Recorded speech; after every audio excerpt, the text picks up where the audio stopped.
any earnings related to that portion of your super fund that are over $3 million will have a 15% tax rate applied. Should we be doing anything right now or just pause for a moment?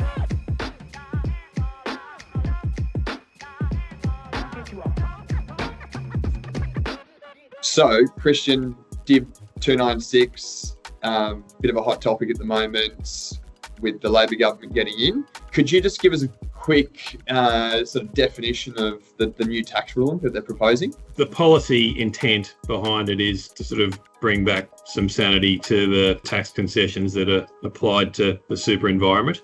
It was always intended to allow people to build up a reasonable amount of wealth to support their retirement and be taxed concessionally. Whether you support the policy intent or not, the Div 296 rules are trying to claw back some of those concessions, right? So we start to look at tax planning in general, and we use things like family trusts and corporate beneficiaries, or bucket companies as they're sometimes known, and trying really to limit people's tax rates to about 30% generally when we're looking at tax planning. Super funds have provided a great opportunity for us to get a zero tax rate in some cases, but they're starting to realise that that's untenable and probably unpalatable to a fair bit of the electorate as well. So they're looking to bring some of that back. So really, what it does is it says any earnings related to that portion of your super fund that are over $3 million will have a 15% tax rate applied, and it's just 15% tax applied to the earnings that are related to that proportion of your total account balance that's over 3 million. So if you've got 100 million, obviously it's going to hit pretty hard, but if you've only got 4 million, it doesn't hit so hard because only 1/4 of your account balance is over 3. Yeah. So I think the one way I've thought about it, and it doesn't always play out this way because when you're starting pensions, there's some technicalities around it, but they're almost bringing in like a marginal tax rate system now for the super system, where you've got, or you're allowed to have $2 million in pension, or you can start a pension with $2 million, and that allows you to have 0% tax on capital gains and any income, and 0% on any drawings, of course. And then you've almost got this 10 to 15%, which is now almost like a middle tier marginal bracket, which is from $2 million worth to $3 million worth of assets. And then from there up, there's this additional 15% on top of that for the unrealised gains. So it's almost like a 30% tax rate from 3 million up. And I think the other thing to probably mention, it's a question that we get all the time, is that for self-managed super funds, are we talking about the whole balance, or are we talking about individual balances? And then for this proposal, it's individual balances. So technically you could have up to $6 million before you're affected by this. So what are your thoughts around taking action now? It's still got to all get pushed through, and that's yet to happen, but it's looking pretty promising.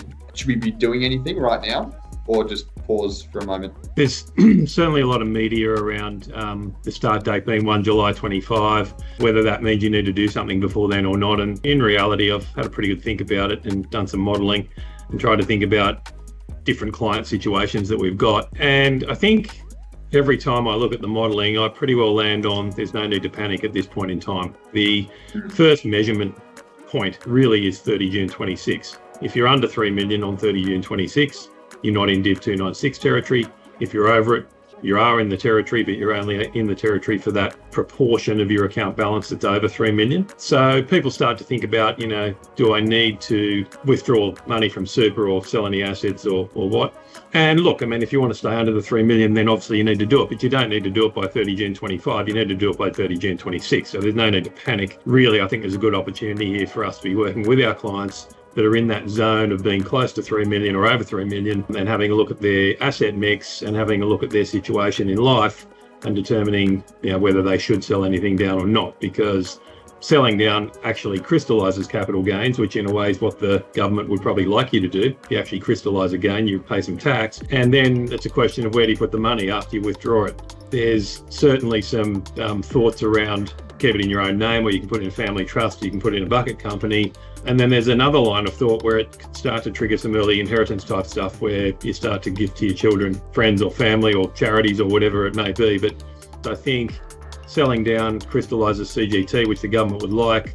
It also, if you're not going to put it in one of those other entities and you start gifting it or to charities or children, it's a redistribution of wealth, which I think is also possibly what the government's after as well, right? So should we panic? I'd say no. I've done a lot of modelling and I still haven't really found a situation where a person is going to be better off long term by bringing it back into a trust or a bucket company, to be frank. It's an additional tax in super, but no worse than probably the other options.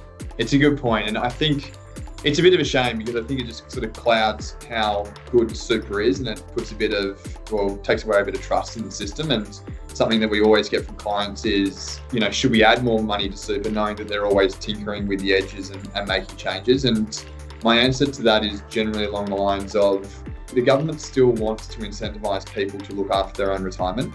So superannuation, I think, is always going to be the most tax efficient place for creating wealth and storing wealth. Where that sort of lands in terms of how much money you can have in there, again, that's obviously being tinkered with at the moment. But we talk about this a lot with clients around, the ultimate structures and strategies for them, and maximising super. So getting $2 million into super is something that we still think is a really good idea, and something that we'll still push our clients towards, irrespective of these changes coming. Because at the end of the day, if you're able to get 2 million net creeps above 3 at some point in time, you get to age 60, you can take the money out tax-free. I still think that is something that we would still push with clients, and it is often our advice to do that. I guess where this requires a bit of creative thinking maybe is, asset location advice. So if you're going to hold shares, property, international shares, Australian shares with franking income, and bonds with coupons, I guess there's an opportunity to think about where all those different assets sit in all those different structures you talked about. So you've got your personal name, your super funds, your family trusts, and your company. So there's always opportunities to think about those types of things. And again, trying to cap your overall tax rate in the best way possible is, I guess, the aim of the game. Yeah, absolutely. I think it actually doesn't change the work we've been doing with our clients for years now. It's just, there's a slight change in rules, and we need to look at the person's situation, their overall goals, the assets at their disposal, what they're hoping to achieve in life, and then you're using these pieces of the jigsaw puzzle, the trusts, the buckets, the personal name, the super funds, and just organising the pieces appropriately, right? The one thing I would say, the people that it may create some difficulty for initially, people that are under 60, because obviously they can't withdraw anything from super, and I guess there wouldn't be too many people under 60 that have got more than 3 million in super, but there are some lucky souls out there like that. It's going to hit them, and they're going to not really be able to do too much about it until they are 60.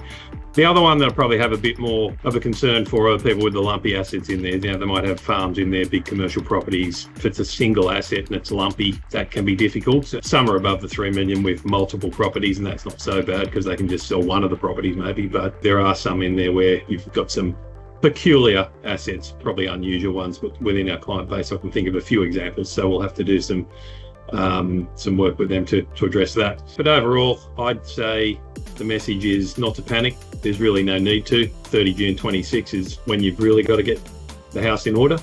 All of our clients are advised, so they can sit down with me or you or any one of our team members and work through the issues. Certainly what I would advise is don't rush off and sell things without speaking with us first, because you might create some other unintended consequence.